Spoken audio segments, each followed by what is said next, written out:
Hello and welcome back to Fatal 12. On the last episode, we've had a bit of a romance drama, and with Miharu at least. But I suspect there might be a second romance hinted at with, I forget the name, but the young girl who we're teaching how to make coffee, the one we're talking to at the current moment.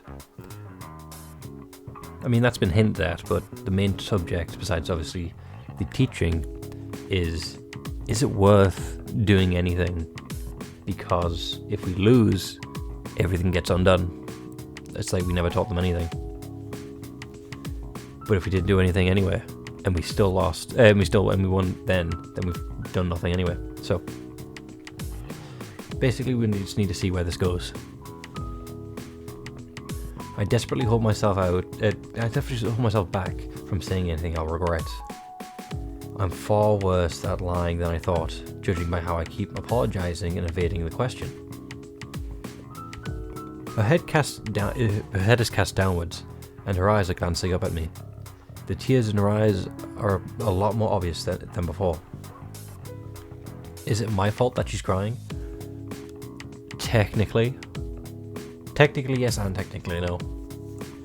The situation you're in is the reason she's crying, because you can't tell her about it. Well, I mean, have you tried? If there's anything on your mind, then please talk to me about it. The last thing I want is for you to just disappear someday. And you had to phrase it like that, didn't you? She says this with a resolute voice, despite her eyes being filled with tears. It just makes my heart ache all the more, though. She's likely to be haunted by that dream for a long time, assuming I keep the truth from her.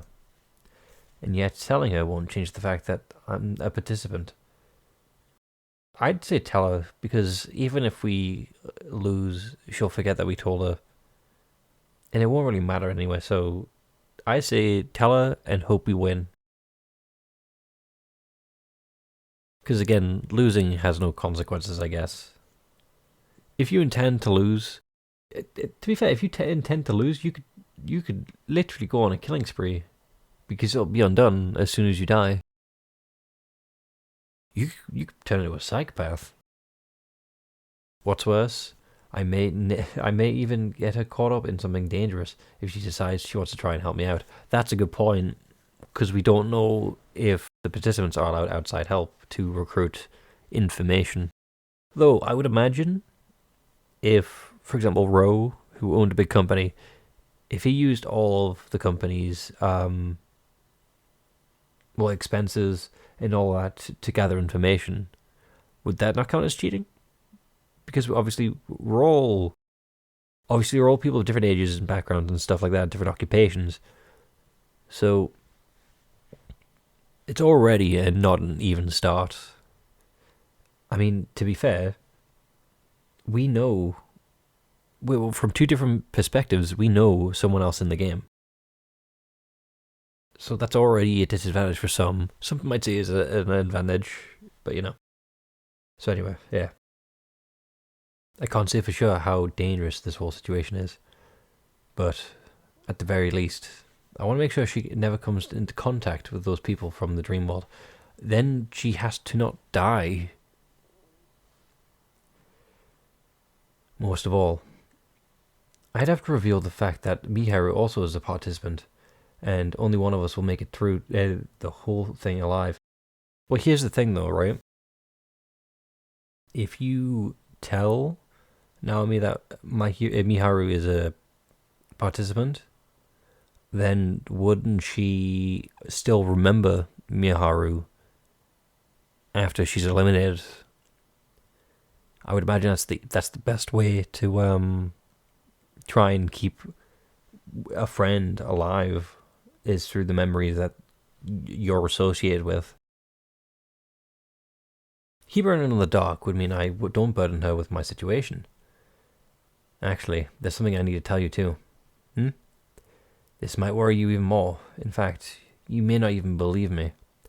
That said, will you listen to what I have to say? Of course.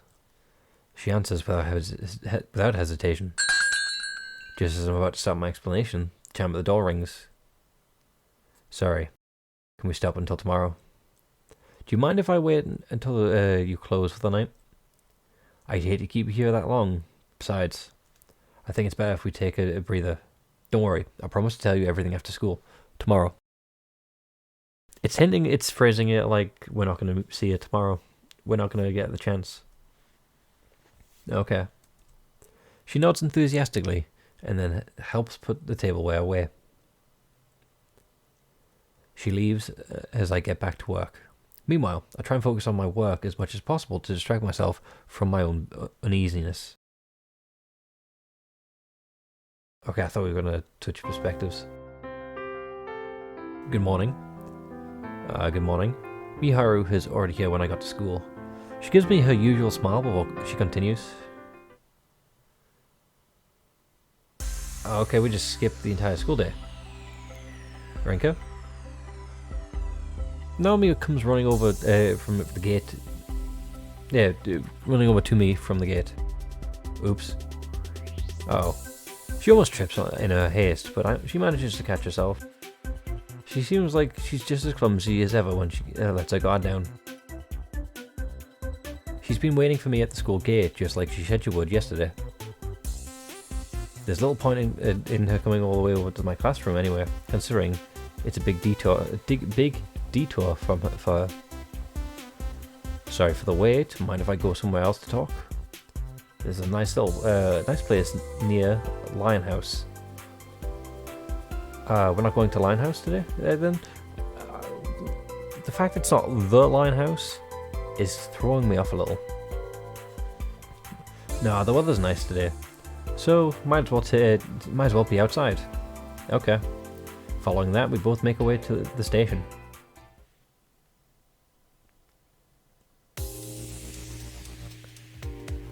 I mean, the backgrounds look nice, but I'm distracted by the giant building simply because I don't know if that would be considered a nice view. Because, again, like as a video game background, this does look nice, especially with the sunset. But in real life, in person, if you saw this, I don't know what I would think. I don't know. One transfer from Shinjuku to the metro, and 2 stops later, you'll find this park. Either it said park or it said peak. But I'm blind. There's an there's an entrance fee, but it's fairly inexpensive. You have to pay to get into parks. It's one of the biggest parks in Tokyo, and was apparently an old samurai's garden back in the day. Yeah, I can see it being a garden in those times. I'm not sure why, but it was reconstructed to resemble a mix between Japanese, English, and French parks. I can definitely see the English in it. I don't know how Japanese and French parks look. There are normally tourists all over the place, but it's a lot less busy on weekends. Oh, sorry, on weekdays. That makes it ideal for the change of pace. I come here a lot when I was a kid. There's one place in particular that I really enjoyed visiting. Is this where you wanted to come? It's nice, isn't it? There's a small bench in the middle of the garden. We sit down there, taking in the surroundings. Taking in the surroundings and the clock tower-esque building in the distance. That's a clock tower? Few buildings in Shinjuku stand out as much as that one. Part of me wants to go to say it's the building for a telephone company.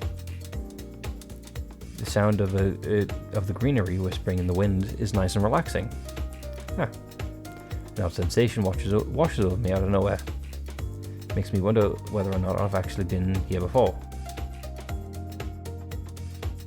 What's the idea that we're being, well, not necessarily erased, right?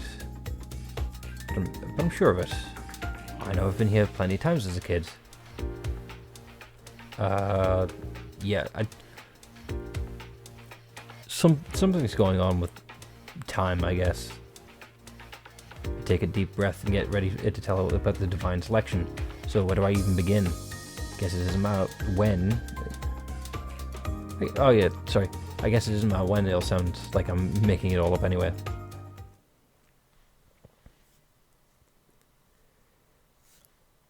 Okay, she utters my name in a painful manner once I finish telling her the story. She started to get teary-eyed midway, but I kept going. I doubt she'd wanted me to stop without painting her the whole picture. Do we even know the whole picture, though? She nodded attentively at the beginning to the end, as if to reassure me that the decision to tell her was the right one. I knew something was weird all along. You were speaking fluent English despite not knowing the language at all when we first talked about the book. Everything started ever since then. But you're alive, Rinka, I can tell you that much as a fact. Well, my question is Naomi not... Did she survive the train explosion? Because I doubt even Rinka shielding Naomi, the body of Rinka does not make... Rinka's body is not flame-proof. So Naomi would have gotten burned at least.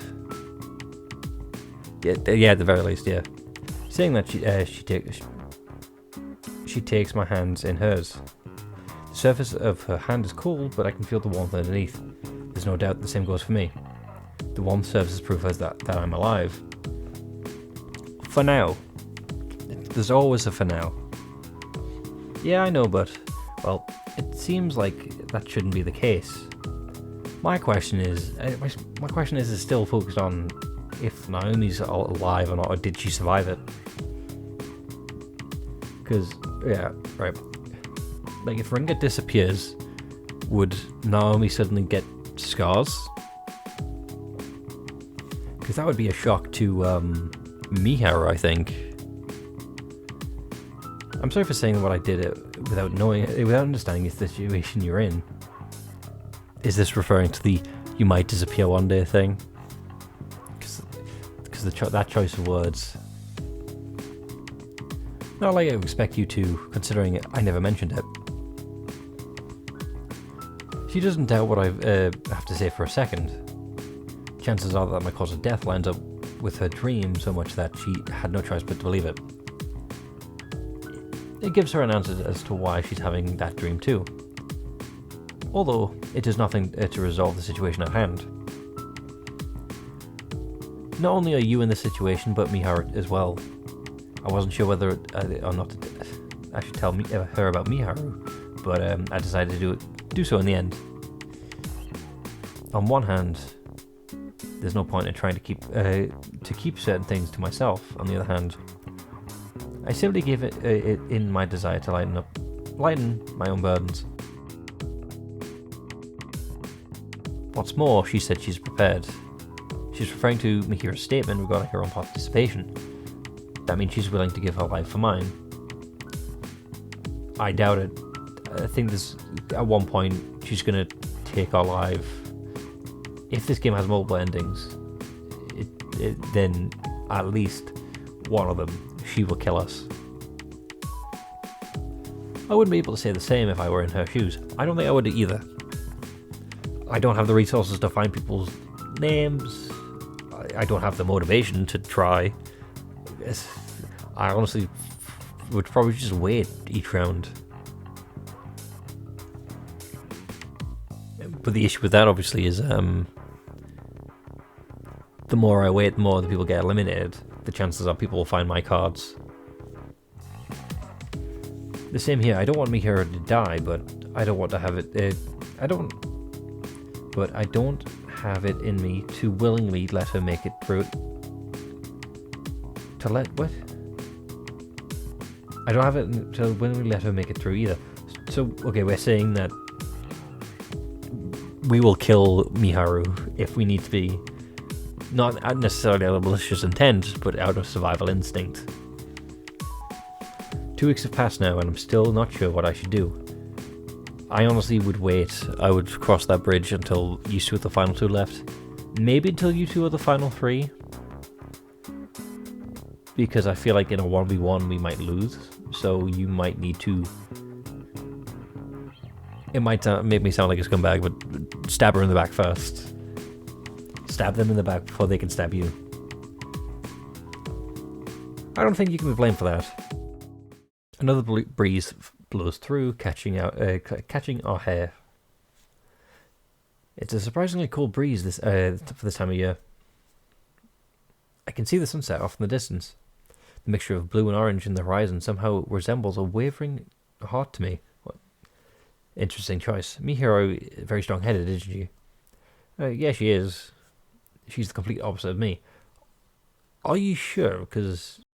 Okay. She knows exactly what she wants to do, whereas I'm sitting here unable to make any sort of decision. I mean, I suppose, but I wouldn't call that a fair assessment, right? She might have already gotten started on gathering info based on the cards she has received. In fact, I'm certain she has. The determination in her eyes makes it apparent. Her attitude at school isn't any different from usual. But that's just further proof of her resolve. There's no doubt she's doing as much as she can, research as she can elsewhere. And she's doing it all for my sake. Well, again, if she had told us that she was doing research, then obviously we could have helped. It's two people searching for research, and we can cover a lot more ground. Because, like, even if we find each other's information, well, I mean, like, you know, we already know each other's names, so technically we should have that card already. I'd say that all the time she's been spending at work lately was just a front for research. But that'd be overthinking things. There's something she's been doing for a while now. Thanks for hearing me out, Naomi. I feel a bit better having to talk to someone about this. I still don't know how I should approach the whole situation, but now I'll just focus on going about life as usual. As life as usual, just a bit longer. Saying that, I get off the bench. Or I try to, but Naomi stops me by grabbing my sleeve. Can you wait for 5 more minutes? I've come to a personal conclusion myself. A personal conclusion? She nods firmly in response. I want to help you, Rinka. Things can continue like this. It may be somewhat selfish of me to say when I'm not in your shoes, but you need to face reality. You can't keep running from it. If I was in Naomi's shoes, I think I would chalk it up to just a story. Like, fair enough if I had the dreams and someone was able to point out in reality, that would probably shake me up a bit. But I still don't think I would believe it in the end. Actually there's also the language stuff, but I don't think that would faze me as much. The dream definitely would, because... So yeah. Interesting choice from Naomi, I think. Running from it? It's not that I'm struggling to make a choice, I'm simply avoiding it altogether. Naomi makes sure to be frank as possible with her words. And they turn my entire world upside down. The reality that I've been running from, my responsibility to choose whether I live or die, finally sinks in. Before I know it, the sky has been dyed entirely in orange. At the very least, I can help you gather information. I'll even be able to meet those other participants face to face, since they don't know who I am. Besides Miharu, but that's also... Yeah, but the issue with that, obviously, is language. You may know what they look like, so you may learn what they look like, but you can't communicate with them, unless they're of Japanese descent. Well, not descent, but origin. Yeah. Most importantly, though, I can help share the burden you've been pressured with. That's probably the best thing you could do, in my opinion, because the language barrier. No, actually, well, if there's someone famous like Ro, then yeah, you could probably do a bit of information. The best you could get would be occupation, maybe. Well, that and name, I guess. Her words are filled to bursting with resolve. Okay. There's nothing we can do to change the fact that it could come down to either you or Miharu making it through. But if you continue like this, things may end even before that. That is true. The ideal is to get to the final two. Hey Naomi, there's something I've just realized myself. She turns to face me without my follow-up comment. Having the truth put in front of me like that, it makes me realize what I'm most afraid of. I'm terrified of what I have to do to make it through this. Not only Miharu, but I also eliminate others into and ensure my own survival. Not necessarily. Again, because as long as you've got the information, you could just kind of just stay in the background. But the issue with that, though, is we are player number one. We go first. Yeah. Player number 12 is the best one, because as long as they've got the information, they can basically just immediately pick someone. This is my life. Is my life even worth casting aside the lives of others for? I'm not sure about that. I mean, I don't even know my own regret. That's a good point. If you don't even know your own regret, is your regret not having your regret, or is your regret not having enough time with your friends? Because I feel like that's the only thing that's been pushed is the friendship between the four of them, which potentially could be halved. I've seen this expression of those who were moments away from being elected. I wouldn't describe them as sad, angry, or even accepting. They simply looked powerless in the face that what was about to happen. Those were the faces of people who had died without being able to fill what they wanted out of life. Meanwhile, I'm not sure what if I have that much invested into anything to begin with. That's why part of me feels like my life isn't worth being saved in exchange for theirs. Well, yeah, 2 lives short already. It's not even. Is it not enough that people like myself and the hero want you to live? I can't say for sure that whether or not eliminating others for your own sake is the right thing to do, but what I can say though is that I don't want you to die no matter what.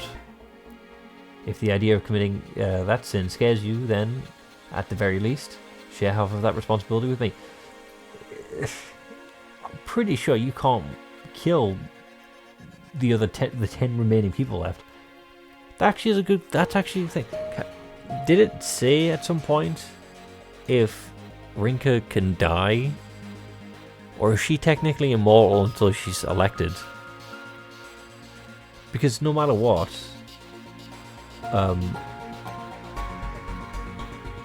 she, like, for example, like, if there's a car crash, or a car's heading towards, say, I don't know, a runaway carriage with a baby on it, or maybe an old lady, would she not be, like, invincible? Just stand in front of the car hits her instead of the old lady?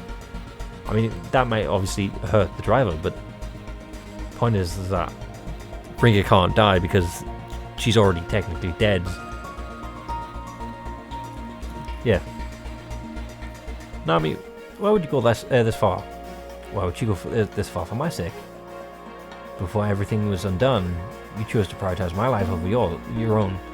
That's the kind of person you are. But that's relevant now. I mean, I suppose that actually makes sense. Because the only reason Naomi's not in this game would be because Rinka sacrificed herself to save Naomi. So I guess yeah, okay. I guess that if it gets to a choice, I will accept Naomi's help. I'm willing to go this far. I'm willing to go this far because it's you, Rinka. That's all there is to it. That's weird. Why do I want to cry now? Because you're talking about the death of a friend. She turns her gaze towards the sky, desperately trying to fight back the tears that are ready to fall out at any moment.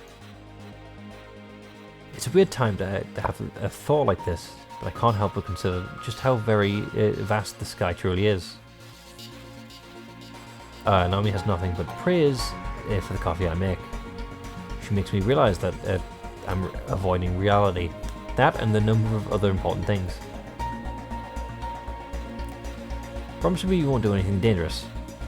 Ah, this has have started to stream down her face by the time I say that. Yeah, don't go killing people. I can't die from anything other than the elimination during the divine selection, but same doesn't apply to you. Okay, so we are technically immortal. We can be for until we get eliminated. We can be superheroes. Because I'm saying we could still lose limbs. We can still feel pain. So as long as whatever we endure is not fatal, we should be good, right? Promise me you won't do anything that'll put you at risk. Unable to get the words out, she bites her lower lip and nods her head. That being said, allow me to formally ask you, Naomi, would you please help me get through the divine selection? There's no need for you to be so formal. Well, it's a matter of life and death. Formality is key. I extend my right hand to her, which she takes.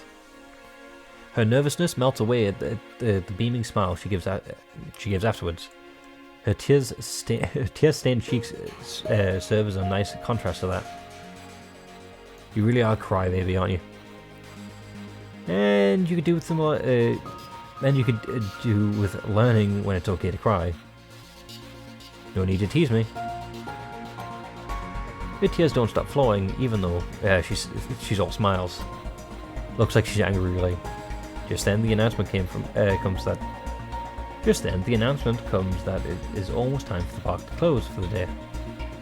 I take the opportunity to tell Naomi that I'll see her tomorrow, and then I make my way home. And then she doesn't show up. When I get back, I open the Linehouse for a bit. After messaging Naomi during the break time, I decide to keep the store closed tomorrow so we can just focus on gathering intel and organizing our thoughts. I figured hitting up the library was a good idea since we'll all have access to newspapers and things like, and the like, but considering I don't know where to start, I decided it best for us to meet up there. Well, here's the thing though. Is there a point checking newspapers? Because we couldn't even find information on our own death. We don't need to worry about keeping quiet there, though, at least. I also make sure to ask Naomi not to tell anyone else about this. What about Mao? Part of me considers telling Mao at first, since we're close friends, but considering she's known my hero far longer than Naomi, I decided at best to not to. I mean, still, that's 4 people working together to get information to save at least one of them. I think it'd be worth it to tell Mao. It'd be far too much of a burden for her to bear. And the last thing I want is to ruin the friendship the 3 of us have got right now. Thinking back on everything that's happened so far, I get really close. I get ready to close the shop for the day. Barely any customers have come around, so I only have to clean up a few things. I clean up those things, carry in the signboard and some plants from outside, put them in and put out the trash. Okay. The door looks a bit dirty too, so I make sure to wipe it down. While I'm wiping, I hear footsteps heading my way. Is it Miharu? I don't pay them much mind, considering it's not rare for people to pass by at this time of night. They stop right in front of the store. Sorry, but we're closed for the... Thinking it's a customer, I turn around to inform them that we're closed. But I stop mid-sentence when I see the woman whom the footsteps belong. Oh, is it Claudette? I think it was the name. The moment I stand up straight, she grabs me by the shoulders, pushes me against the door, and then into the store. Okay. Are you another participant? So you're Naomi and Rinka. Her words come out. Loud and rapid. Voice sounds like her throat is ready to explode. First impression makes it scream. First impression makes her seem desperate, but she's more anxious than anything else. That's why her shouts actually help me approach the situation in heightened composure. You're number 8, I take it. Rather than answering her question, I opt to shoot one right back at her. Well, you kind of answered it by saying that you are part of the divine selection. I don't know her name, but I also but I do recognize the face. She's one of the people I've seen in the dream world. Composed as I may seem, I'm not. It's not enough to keep my nerves calm. I can feel myself working up a cold sweat. Even the most minor thing could act as a hint for her, so I need to watch what I say. Answer me. She slams her hand against the door, closing the distance between us and even more. And yet I'm not afraid. Mainly because I keep in mind why she's so anxious in the first place. The only reason she's asking me is because she's not entirely sure that I'm who she thinks I am. Meanwhile, number 12 gained her. Number 12 gained her name card from the woman he eliminated in the first round, if memory serves. And to me, I got your card, so I know you're Naomi and Rinka. I doubt that I'd be panicking if I was this was number 11 or 12 asking. But it's the same dread I feel from competing with others. Competing with people like them that allow me to remain calm here and now. Well, let's see how we deal with this next time. Hopefully, Naomi's confession to help was a nice thing to witness, and hopefully you've enjoyed. With that, also hopefully see you on the next one. Goodbye.